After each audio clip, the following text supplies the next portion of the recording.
The Permadeath Mode in Assassin's Creed Mirage was added to the game recently, and it's called the Full Synchronization Challenge. I love that name. I appreciate it when Assassin's Creed remembers that it's a sci-fi series and doesn't just pretend to be historical fiction without any of the cool parts, so that makes me happy right off the bat. What does this mode entail and how does it work? Other than doing it for the interesting gameplay experience, Full Sync does offer rewards, with finishing a playthrough on hard being the most interesting, since you get some black dyes for a bunch of different outfits, along with all the other rewards from lower difficulties, which is very cool and something I would definitely want, since I love black clothes and robes.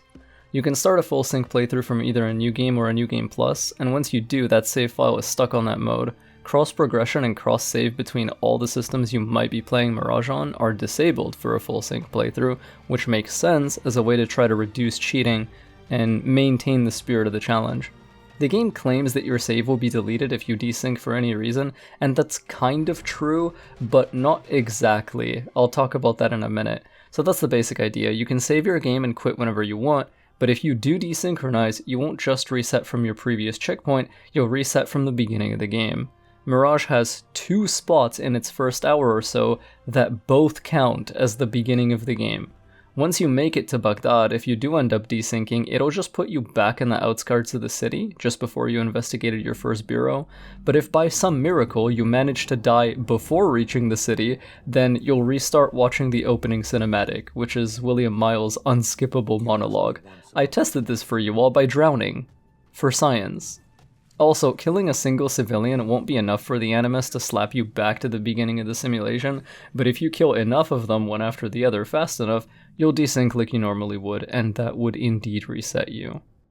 When you first hover over the permadeath button, you'll see it say that Basim's progression will be saved after deaths, but not his progress in the story and missions. This means what you probably think it means. I tested it early on once I reached the city. After receiving 2 skill points and spending them, I made sure to desync, and when the Animus reset me in the city outskirts, I opened my skill screen to see I still had my 2 skills unlocked. So this is what I meant when I said the conceit of your save file being deleted is only kind of true.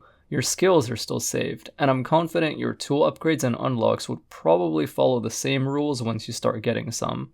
This is an interesting decision. It means that as long as you keep trying and keep making some progress, retracing your previous steps will be easier and faster than it was the last time, since you get to keep your skills and upgrades. So you're allowed to get back to where you were and where you desynchronized a little quicker and with a bit less friction. So how does permadeath affect your playthrough, and what are my recommendations for you if you decide to play it, especially if you don't have that much experience with this kind of challenge from other games? Well, first of all, you want to avoid dying. Just because of the sheer difference in consequences for desynchronization on this kind of playthrough compared to a normal one, that means you're gonna value your life a lot more. Risky fights you might have decided to stay engaged in on a normal playthrough, yeah, those are now fights and skirmishes you maybe don't want to be in any longer than necessary. Overall, you're gonna play less risky and do your best to avoid obvious and silly ways to get yourself killed. The simple premise of losing so much progress if you do get killed by something is gonna make you more cautious. For many players, especially those who perhaps haven't tried a playthrough like this can be a very immersive experience. I actually recommend AC Mirage as your introduction to this kind of playthrough if you've never done anything like this before, partly because most of the time this is an easy game, and until the introduction of this update it wasn't terribly punishing either. It doesn't demand that much expertise of a player in order to stay alive, and messing up typically doesn't have awful consequences, except unless they cascade into worse and worse ones, like in the case of notoriety, which we do have to briefly talk about.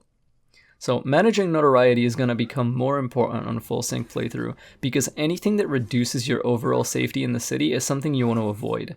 This is especially true when it comes to max notoriety, which will summon an enemy who can one-shot you on hard difficulty if he just happens to feel like it. Needless to say, just avoid this guy and never engage him if he ever starts hunting you. Hide and run, it's not worth risking hours of progress. In fact, get in the habit of running away from any fights that make you uncomfortable.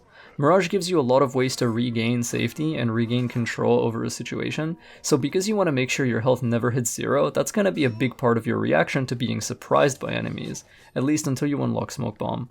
Once you have smoke, you can use it to quickly kill enemies that have detected or surrounded you, so you can keep everything tight and clean and avoid being discovered by even more enemies.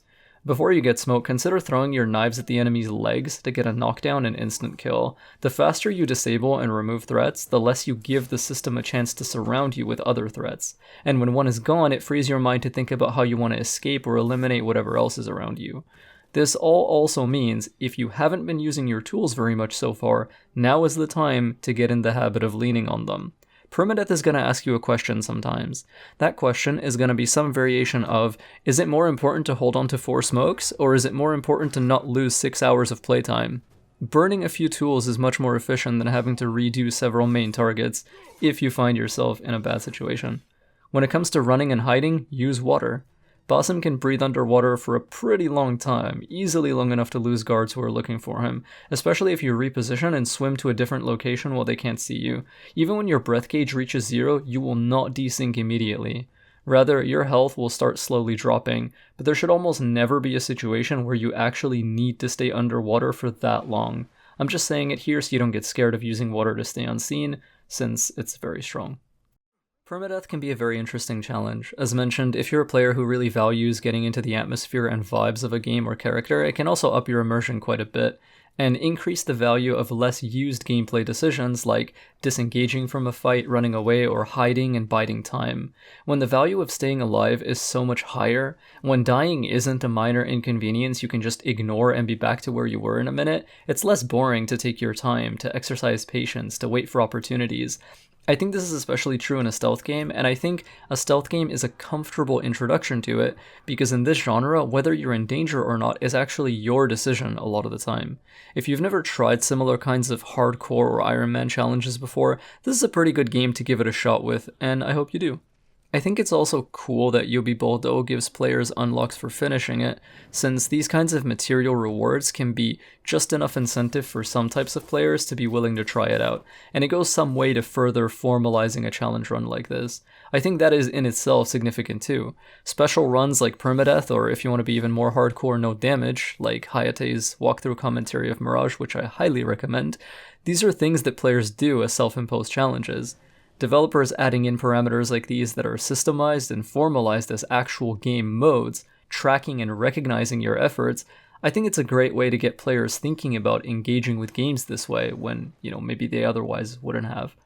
Mirage is a short game, and it doesn't have extra areas, missions, or a campaign DLC of any kind, but these free updates that introduce a bit of longevity in this way can be pretty nice.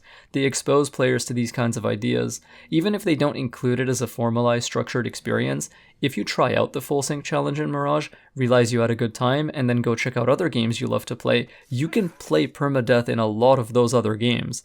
Most of the time, even with no unlocks or rewards attached to it, the reason we would do it is just because it's interesting. It provides a fun level of tension, it lets us continue to enjoy or see a game in a different way that we've already loved playing before, probably enough times to welcome the extra pressure and keep things spicy. So, yeah, just think about that. I didn't talk about it before, but AC Mirage also has made some official improvements to eject distance, so back and side ejects are a little more reliable than they used to be. And that's without any mods, which is amazing for console players. And a new way to play the game is a great reason to get back in and mess around with the slightly nicer movement if that's something you enjoy.